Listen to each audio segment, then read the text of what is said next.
In this video, we continue to explore the chilling stories of some of the most infamous women murderers held in UK prisons.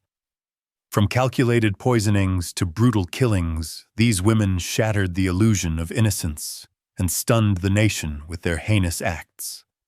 Join us as we delve deeper into the dark minds behind the crimes, the motives that drove them, and the shocking twists that still echo today. 12. Natalie Bennett. Natalie Bennett was born on May 22, 1976, in Liverpool, England.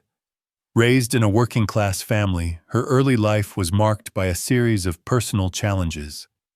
While little is known about her childhood, reports suggest she struggled with emotional issues and had a history of volatile relationships. Bennett's adult life was no different, troubled and marked by instability. Her personal and romantic relationships often veered into unhealthy territory, with her most significant relationship being with Casey Anderson, a 24-year-old man from Croxteth. The couple had been together for several years. Those close to them described a relationship riddled with conflict, with Bennett often exhibiting controlling and abusive behavior. Family members of Casey Anderson would later reveal that Bennett had subjected him to physical and emotional abuse for much of their time together. Despite this, Casey remained in the relationship, unable to escape the grip of the abuse. On the evening of March 12, 2023, tensions between Bennett and Casey reached a breaking point. An argument escalated violently, and Bennett, in a fit of rage, grabbed a knife. She stabbed Casey multiple times in the chest and leg. Though Casey was quickly rushed to the hospital, his injuries proved fatal, and he passed away on March 31st after nearly 3 weeks in critical care. In the days following the attack, Bennett attempted to cover up her crime. She claimed to friends and family that Casey had been involved in an accident. However, investigators were quickly able to piece together the truth. The police investigation revealed that the injuries Casey sustained were not accidental, but the result of a deliberate violent act. Detectives were able to connect Bennett to the crime using forensic evidence, including the weapon and witness testimonies, which placed her at the scene. Bennett was arrested shortly after Casey's death. During questioning, she made no attempt to deny the murder, offering no clear motive other than the tension and conflict that had marked their relationship. In court, the prosecution presented a case of a violent, controlling individual who had taken the life of a man she had been in a toxic and abusive relationship with for years. The trial took place in November 2023. After careful deliberation, the jury found Bennett guilty of murder. On November 10, 2023, she was sentenced to life in prison with a minimum term of 18 years. This means Bennett will not be eligible for parole until at least 2041. During the trial, Casey's family expressed their sorrow and grief, speaking out about the devastating impact of domestic violence and urging others to seek help before it is too late. Now incarcerated, Bennett remains behind bars, where reports indicate she has maintained a relatively low profile. Her life in prison is marked by silence as she serves out her sentence for the murder of a man whose life was tragically cut short by the person who should have loved him most. The question lingers: how far can the darkness of an abusive relationship go before it leads to irreversible tragedy? In Bennett's case, the answer was a fatal act of violence, and now a life sentence behind bars. 13. Virginia McCullough.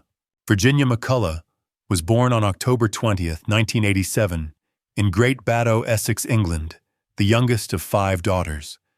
Her parents, John and Lois McCullough, were both in poor health. John, a retired business studies lecturer, had numerous ailments, including diabetes and hypertension. Lois struggled with agoraphobia and obsessive-compulsive traits. McCullough was the primary caregiver for her parents, a role that would ultimately be the setting for a shocking and violent crime. By 2019, McCullough was living in her parents' home, claiming to be studying to become an artist. However, behind this facade, McCullough was racking up debt, almost £60,000 by using her parents' credit cards. She fabricated stories about scams to explain the lost money, but in reality she was gambling away large sums and forging documents to cover her tracks. Described by her family as a compulsive liar and socially awkward, McCullough's actions revealed a deeper, more troubling nature. The first signs of McCullough's plans for violence appeared in March 2019, when she began accumulating prescription drugs, preparing for what would become her parents' murders. In May 2019, she purchased a knife and implements to crush the medication. By June, she had formulated a deadly plan. On June 17th, McCullough administered a cocktail of crushed prescription pills mixed into alcohol targeting her father first. John McCullough, already in a fragile state due to his health, ingested the drugs and died overnight. Lois, however, did not consume enough to be killed, prompting McCullough to escalate her actions. The next morning, McCullough found her father dead in bed. Fearing that her mother would discover what she had done, McCullough brutally attacked Lois. While her mother lay in bed listening to the radio, McCullough bludgeoned her with a hammer, then stabbed her multiple times. With both parents dead, McCullough moved to conceal their bodies. She created a makeshift tomb for her father in the downstairs study using breeze-block sleeping bags and other materials. Lois's body was stored in an upstairs wardrobe wrapped in a sleeping bag. For the following days, McCullough continued to deceive those around her. She forged her parents' signatures to obtain new credit cards, and using their funds bought clothes, jewelry, and gambling online. She even managed to convince relatives and friends that her parents were still alive, sending fake birthday cards and messages. McCullough continued to live in the house with the bodies of her parents, claiming their state pensions, and engaging in further deception, including selling their belongings. The truth began to unravel in September 2023 when the McCulloughs' doctor became suspicious after missing appointments and a lack of prescription refills. On September 15th, Essex police executed a search warrant at the family home. The investigation revealed the gruesome reality of what McCullough had done. She was arrested, and during questioning, admitted to the murders, offering a chilling confession. McCullough's trial began in 2024, where she pled guilty to 2 counts of murder. On October 11, 2024, she was sentenced to life imprisonment, with a minimum term of 36 years. The judge described her actions as a profound betrayal of trust, robbing her parents of dignity both in life and death. Now incarcerated, McCullough remains behind bars, her chilling actions a stark reminder of the darkness that can lie hidden within even the most familiar relationships. Her sentence will not be reviewed for parole until 2059, but for those who loved John and Lois McCullough, the scars of this crime will last far longer. The question lingers: how much can a person truly hide behind a facade before it all unravels? 14. Stephanie Langley. Stephanie Langley was born on April 21, 1969, in East Farleigh, Kent, England. Growing up in a household marked by financial struggles and emotional hardship, her early life was shaped by a series of challenges. Raised by a single mother, Langley's formative years were difficult, and her upbringing lacked the stability many children need. She would later struggle with addiction and personal turmoil, which would shape her future decisions. Before the crime, Langley's life was marred by a long history of legal trouble. A mother of 2, she had a criminal record that included drug-related offenses. Despite her tumultuous personal history, she attempted to maintain a relationship with her children, but the ongoing issues with addiction and financial instability weighed heavily on her. In the years leading up to the crime, Langley's life began to intersect with that of Matthew Bryant, a man with whom she shared a complicated, estranged connection. Bryant, who ran the Hare and Hounds pub in Maidstone, was once related to Langley through her family. Though they had not been in contact for over 20 years, Langley harbored deep resentment toward him. She believed that Bryant had been involved in an incident many years prior, an event she would later claim was a form of sexual abuse against someone she cared for. However, there was no concrete evidence to support her allegations, and the past remained clouded with unresolved emotions. The night of September 11, 2023, marked a turning point. Langley entered the Hare and Hounds pub where Bryant was working. They exchanged words and tensions quickly escalated into an argument. Langley was asked to leave, but instead of leaving, she returned to the pub armed with a large kitchen knife. Bryant, at this point, was on the phone with emergency services reporting an altercation. It was then that Langley, in a sudden and violent outburst, stabbed Bryant multiple times. The fatal blow came when she drove the knife into his chest, striking him with enough force to cause a lethal injury. As Bryant struggled to remain conscious, his last moments were marked by the sound of his voice on the phone calling for help. Despite his efforts to call for aid, it was too late. Langley was arrested at the scene, her actions cold and calculated, showing no immediate remorse for what she had done. The investigation was swift, with police gathering the evidence necessary to charge Langley with murder.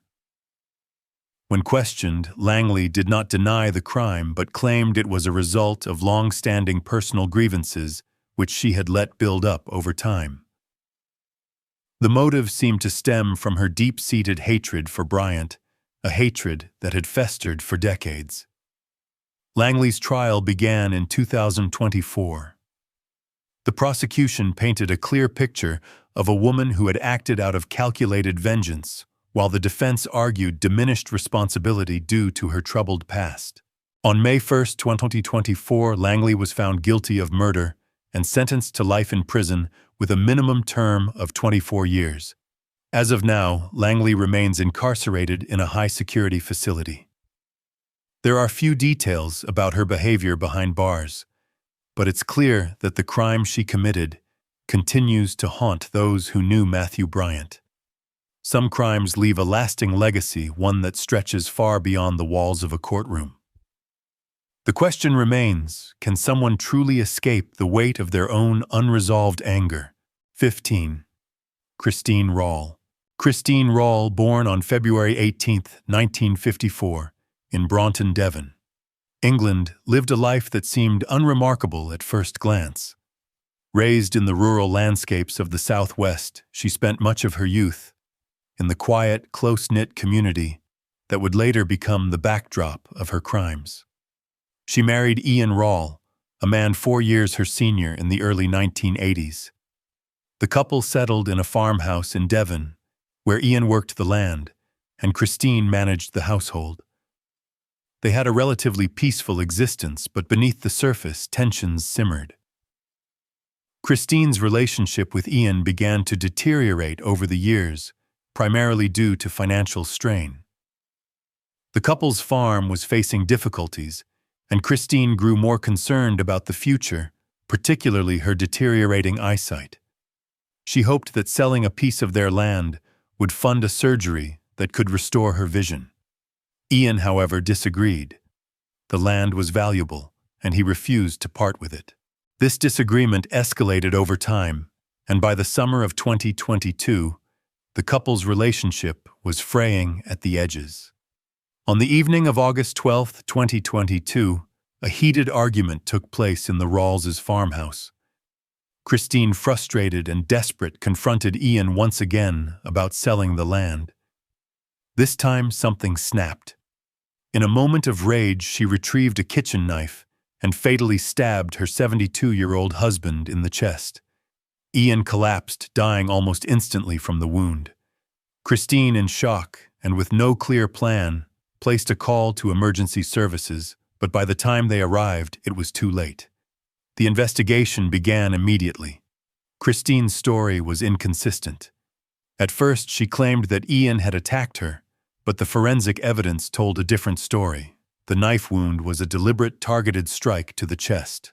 As detectives delved deeper into their relationship, they uncovered the financial strain and Christine's fixation on the surgery painting a clearer picture of motive. Christine Rawle was arrested on August 14, 2022. The evidence was overwhelming. During her trial in March 2024, she was found guilty of murder. The court heard of her frustration, her need for control, and her inability to cope with Ian's refusal to sell the land. She was sentenced to life in prison with a minimum term of 17 years. Now at 70 years old, Christine is serving her sentence in a secure prison in England. Despite her age, she has shown little remorse for her actions, and reports from within the prison suggest that she is kept largely to herself, rarely interacting with other inmates. Christine's case serves as a chilling reminder that in the right circumstances, even the most mundane of disagreements can lead to tragic consequences. How far can one person's desperation push them? And what does it say about the thin line between a disagreement and irreversible violence? 16. Olivia Labinjo Halcrow. Olivia Labinjo Halcrow was born on May 13, 1991 in Birmingham, England. Raised in a troubled environment, her early life was marked by instability and emotional neglect. Her mother struggled with her own personal issues, leaving Olivia to grow up in an atmosphere that lacked the support and guidance needed for healthy development. This turbulent upbringing set the stage for the tumultuous relationships that would follow in her life. At 28 years old, Olivia found herself in a relationship with Gary Cunningham, a man with a history of violent behavior. The two had been living together in a shared flat in Birmingham, where their relationship quickly became strained. Arguments were frequent, and the emotional volatility between them was palpable. Olivia described their relationship as abusive, though details of the abuse were never fully uncovered. What is known, however, is that their fights often escalated into violent confrontations, making the environment toxic and unpredictable. On the night of February 16, 2019, the situation turned fatal.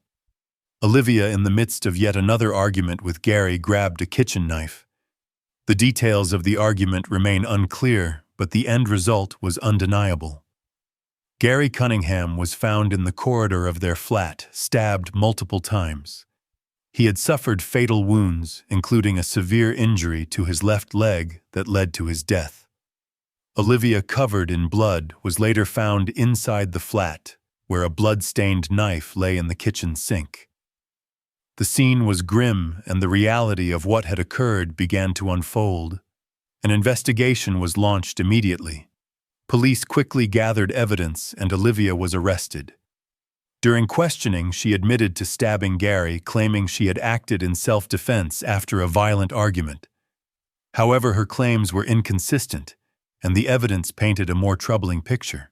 The forensic evidence revealed that Gary had been stabbed several times, with no sign of any immediate threat from him to justify such a violent response. Olivia was charged with murder. Her trial began in 2021, where she pleaded guilty to manslaughter on the grounds of diminished responsibility. The defense argued that her actions were influenced by the abusive nature of her relationship with Gary, as well as her own mental state at the time. The prosecution, however, stated that while her relationship was undoubtedly difficult, Olivia's actions were not justified by the circumstances. On July 2, 2021, Olivia was sentenced to 11 years in prison for manslaughter. Behind bars, Olivia has remained largely out of the public eye. Reports indicate that she has kept a low profile within the prison system. There are no significant reports of disturbances or behavioral issues suggesting that she has adapted to life in custody. However, the chilling reality of her crime continues to linger. A life lost, a violent act in the heat of a moment, and a woman left to face the consequences of her actions. Time will reveal whether Olivia Labinjo Halcrow will ever truly come to terms with the devastation she caused. 17. Emma Tustin. Emma Tustin was born on December 13, 1985, in Solihull, England.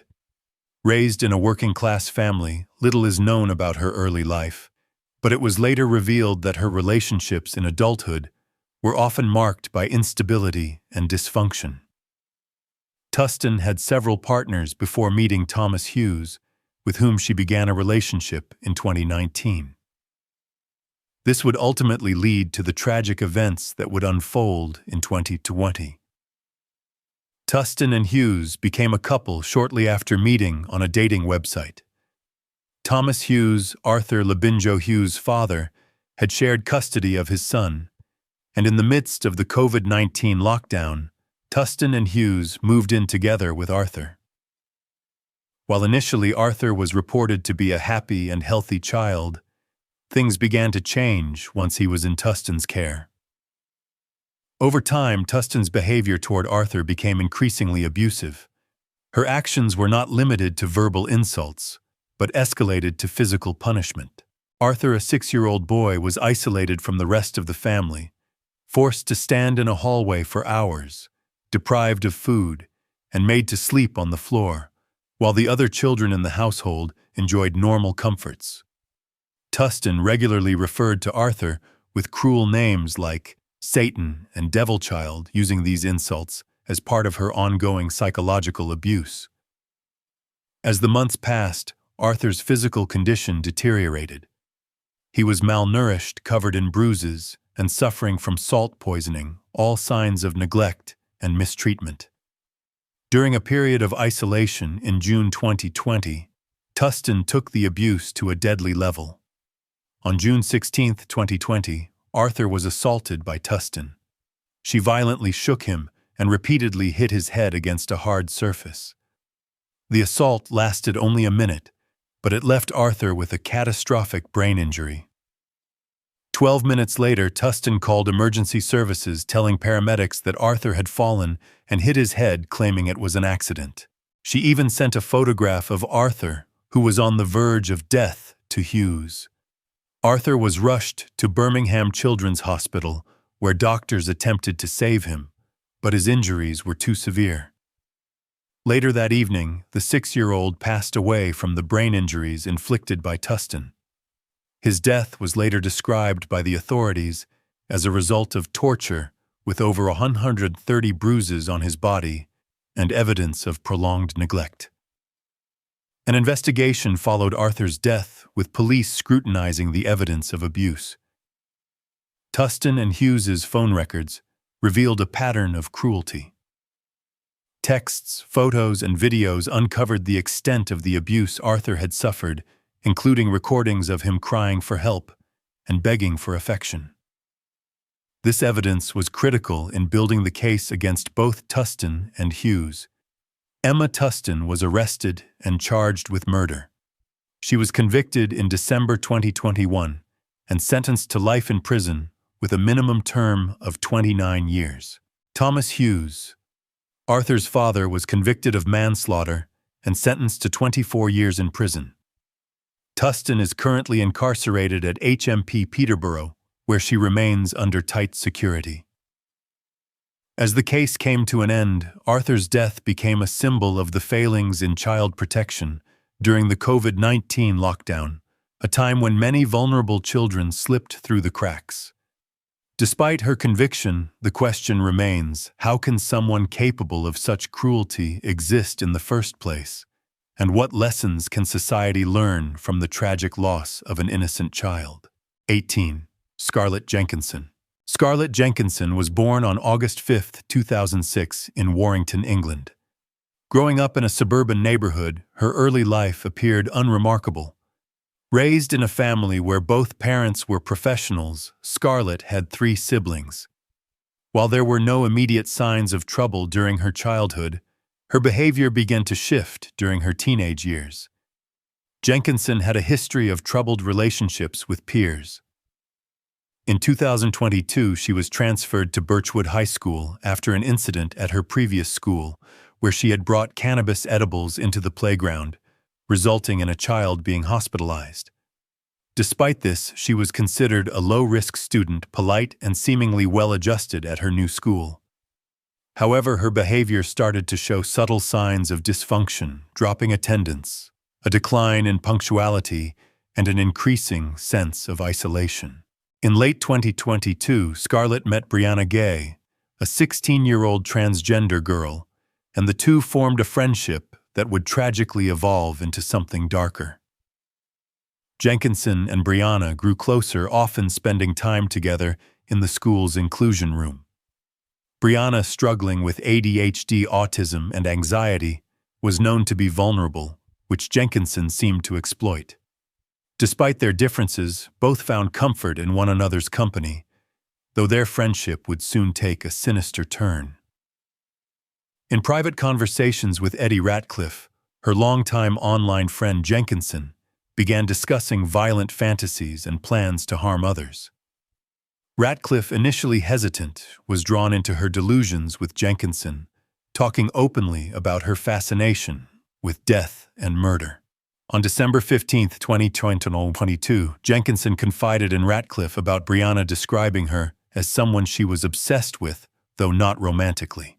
She told Ratcliffe that Brianna was different, and that she found her fascinating not because of Brianna's gender identity, but because of her vulnerability. Jenkinson began to make clear her intentions to kill Brianna. The planning was methodical. Jenkinson suggested they use a knife, and she even discussed their victim list, including Brianna as a target. In the days leading up to the murder, Jenkinson and Ratcliffe made arrangements to meet Brianna.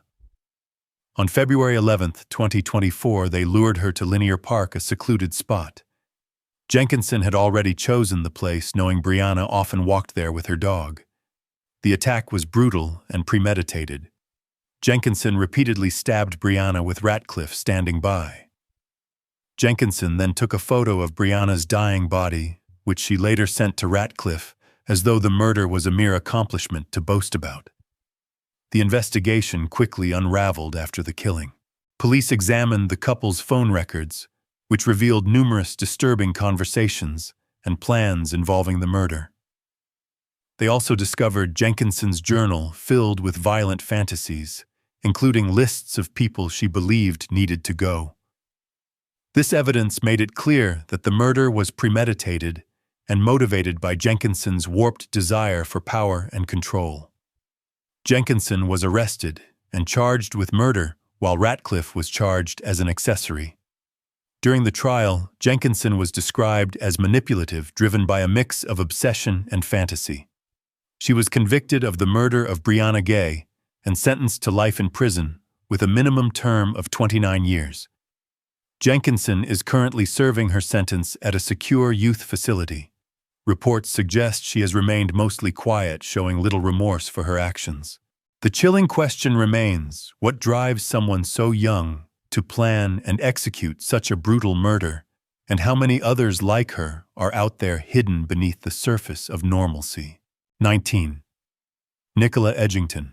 Nicola Edgington was born on September 9, 1980, in the United Kingdom. Raised in a family marked by turmoil and instability, she faced a difficult early life. She was the eldest of 3 children, and her childhood was shadowed by accusations of abuse by her father. She spent time in care homes throughout her youth and faced repeated personal tragedies, including a violent relationship in her teenage years and the premature birth of her child. These events would contribute to her eventual mental health decline. In 2005, at the age of 25, Edgington's life took a darker turn when she killed her mother, Marion, in a brutal attack. She stabbed her mother 9 times, a crime that was attributed to her mental health conditions, which included schizophrenia and emotionally unstable personality traits. Edgington was convicted of manslaughter due to diminished responsibility and was detained under the Mental Health Act of 1983. After several years of treatment and psychiatric evaluation, she was conditionally released in 2009, though her mental state remained fragile. Over the next few years, Edgington's behavior continued to deteriorate. In 2011, she became increasingly paranoid and delusional, seeking help from mental health services and the police. She frequently contacted authorities reporting death threats and delusions, and even pleaded with them to detain her before she could cause harm. Despite these repeated pleas, she was not detained and was left to deteriorate further.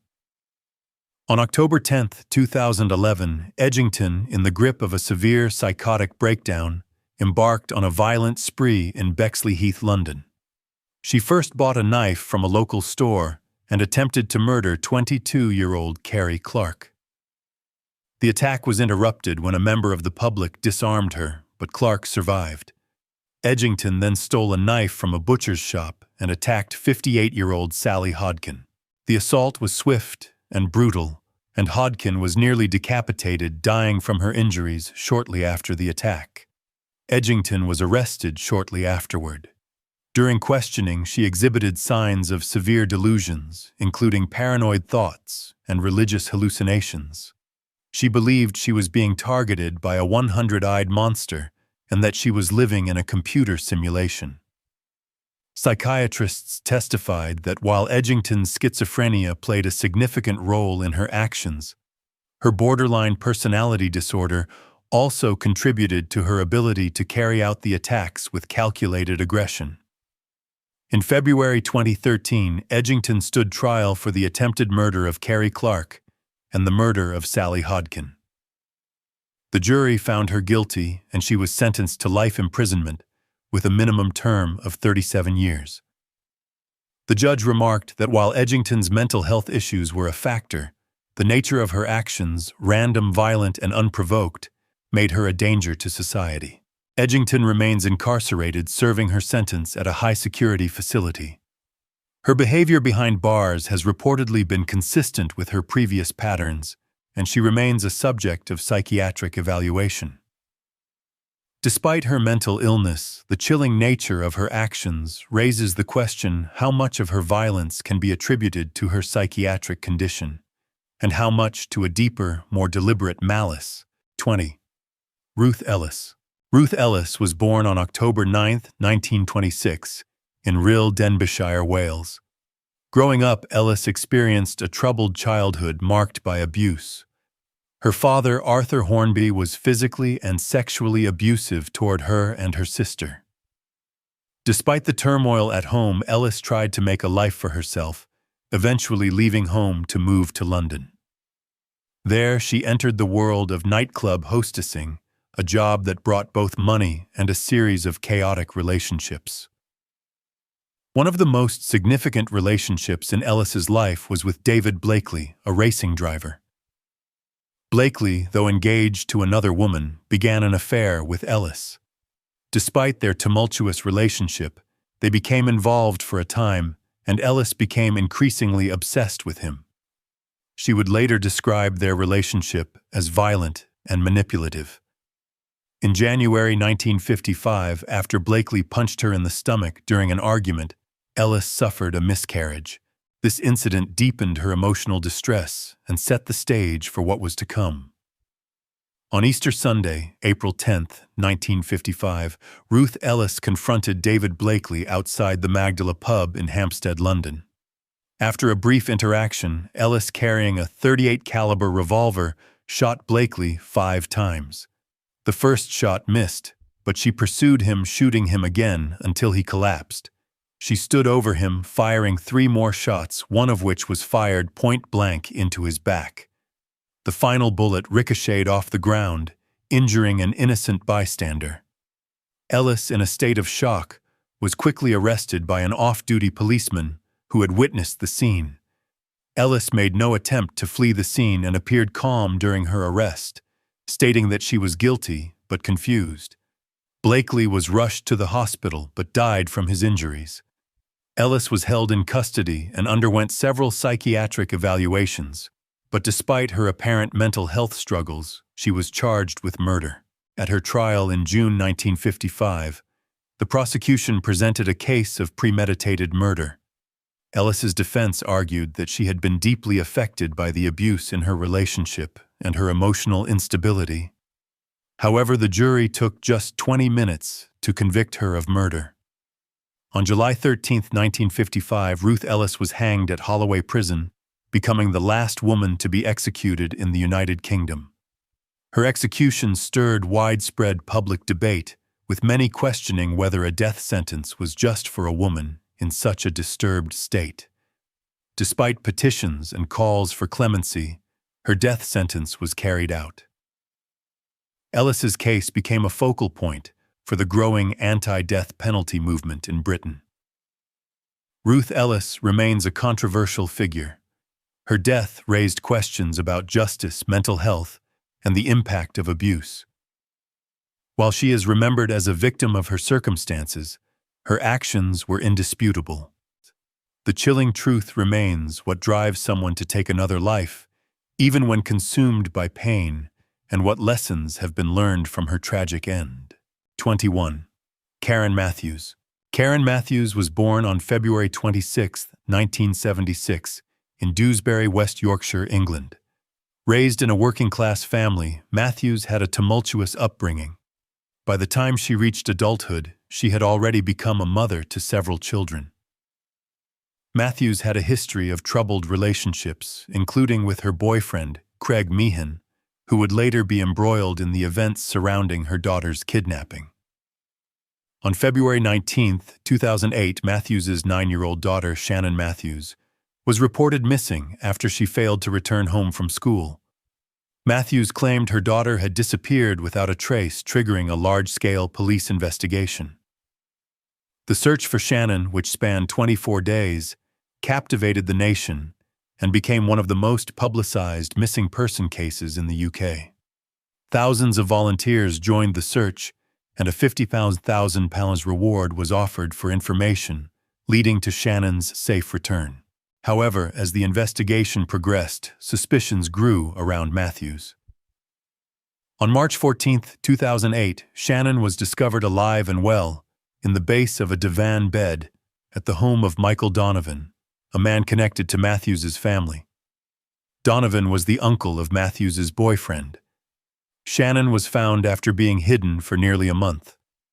She was placed under police protection, and it quickly became apparent that her disappearance had been part of an elaborate scheme. The plot, orchestrated by Matthews and Donovan, was designed to take advantage of the media coverage and reward money. Matthews and Donovan planned for Donovan to find Shannon and claim the reward money, which would then be split between them. Matthews had hoped to profit from the publicity and attention surrounding her daughter's disappearance, fabricating the entire ordeal. Both Matthews and Donovan were arrested. Matthews was charged with child neglect and perverting the course of justice, while Donovan faced charges of kidnapping and false imprisonment. During their trial, evidence showed that Shannon had been drugged and restrained during her captivity. The plan had been carefully executed, with Matthews fully aware of what was happening. At the Leeds Crown Court trial, which began in November 2008, the jury heard how Shannon had been kept hidden and controlled while Matthews played the part of the distressed mother. The defense claimed that Matthews was under pressure, but the prosecution made it clear that her motivations were financial. On December 4, 2008, both Matthews and Donovan were found guilty of their crimes. They were sentenced to 8 years in prison. After serving half of her sentence, Karen Matthews was released in 2012. Reports after her release indicated that she had moved south and had become a born-again Christian, living a quieter life away from the public eye. The story of Shannon Matthews remains a chilling example of how a mother's desperation for money and attention led her to betray her own child. What kind of desperation drives a parent to orchestrate such a heinous act against their own flesh and blood? The haunting question lingers: how far can the human capacity for manipulation and greed go, even when it involves one's own family? 22. Mary Ann Cotton. Mary Ann Cotton was born on October 31, 1832, in the small coastal town of Plymouth, Devon. Growing up in a working-class family, she endured significant hardship. Her father died when she was young, and her mother remarried, but the new family dynamics only seemed to intensify the instability of her childhood. In her early 20s, she married William Mowbray, But the marriage ended tragically when he died, along with their infant son, under mysterious circumstances. This would mark the beginning of a chilling pattern in her life. Over the next few years, Cotton remarried twice. Her second marriage was to a man named George Ward, who also died under suspicious circumstances. Not long after, she married her third husband, Frederick Cotton. During her time with him, she would gain the financial means she needed to continue her deadly spree, and her motives became clear. The year 1866 marked the beginning of a horrific killing spree. Between 1866 and 1872, Mary Ann Cotton is believed to have poisoned up to 21 victims, including 11 of her 13 children, 3 husbands, and several other relatives and acquaintances. Her weapon of choice was arsenic, a toxic substance easily obtained in the 19th century.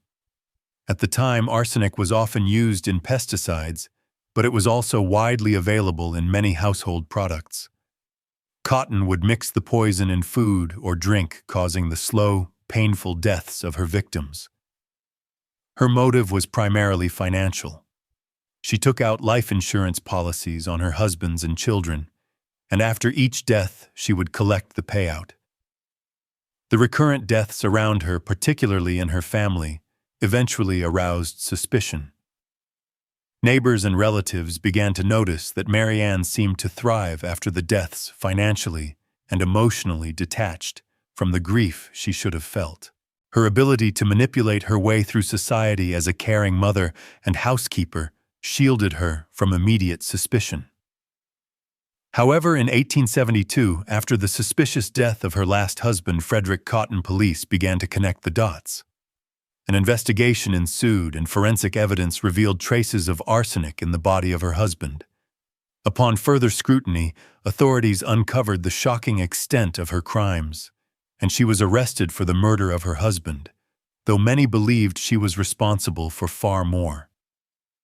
In 1873, Mary Ann Cotton stood trial at Durham Assizes. The prosecution laid out the case that she had systematically killed her family for years, carefully orchestrating each death to maximize her life insurance claims. During the trial, evidence of arsenic poisoning in multiple victims was presented, and Cotton was found guilty of the murder of her husband, Frederick. On March 24, 1873, she was sentenced to death by hanging. Mary Ann Cotton was executed at Durham Jail on March 24, 1873. Her death was the culmination of a calculated, cold-blooded spree that lasted nearly a decade. Cotton's case shattered the illusion of the Victorian idea. The true extent of her crimes remains chilling, raising the haunting question, how many more may have died at her hands? Victims of a woman driven by greed, who beneath her caring exterior harbored the heart of a killer.